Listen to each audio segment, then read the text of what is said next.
ایک آدمی نے شادی کے بعد اپنے دوستوں کو کھانے کی دعوت دی، اور جب دعوت کا سامان گھر پہنچا تو شوہر نے نئی نویلی دلہن کو کہا، ان کو پکائیں۔ بیوی چونکہ نو عمر تھی، بولی میں پکانا نہیں جانتی۔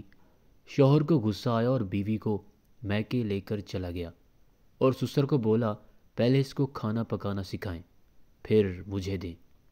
1 سال بعد شوہر آیا، اپنی بیوی کو لے کر جانے لگا تو اس کی ساس نے کہا، پہلے یہ تسلی کرو کہ تمہاری بیوی کو کھانا پکانا آتا ہے یا نہیں۔ ساس نے ایک بکری لا کر داماد کو بولا، اس کو ذبح کرو۔ داماد نے کہا، مجھے ذبح کرنا نہیں آتا۔ تو ساس نے بولا، جاؤ 1 سال تک ذبح کرنا سیکھو، پھر آ جاؤ۔